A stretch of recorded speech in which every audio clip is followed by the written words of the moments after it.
Right, Silver Punks, welcome back. As you can see here, I've got the 3D print of the Domino, Hanks Domino from Twin Peaks. The judge has pulled a masterclass. It's come out really, really well. They're just so cool. He's done me two.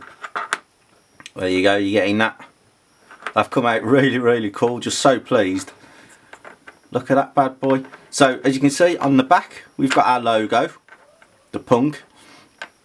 And then we've got the double three. And as you can see, when we've done the actual design in the video, if you've seen the designing video, he was holding it something like that. And we've got the three dots slightly off kilter, not quite lined up, because that's how they were. So we're going to have a go at these. Now the only problem I can foresee, obviously I'm going to have to do this in a flask, because it's a 3D.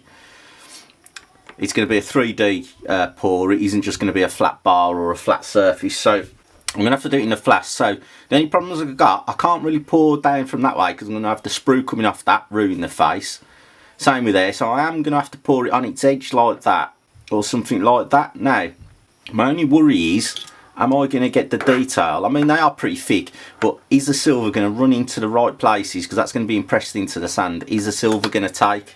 Because obviously gravity is going to run its course. If you can imagine, it's going to be standing up like that in the flask. I'm going to be pouring down into it. Now, will the sand, because obviously the impression is going to be that side and that side, will the sand run in? So that'll be interesting to see. Fingers crossed it will. But that's just what I've got to think about. But on the 3D print side of things and the design side, yeah, really happy. So hopefully Sean Covert 5447, fingers crossed we can get you a good pour out of it. So that was a little update where we are. I've now got the prints at the Silver Pouring HQ, so I'm going to start looking at the cast tomorrow and get onto the pour very soon. So that's just a quick run through. I'll see you next time when I'm making the sand cast. Cheers.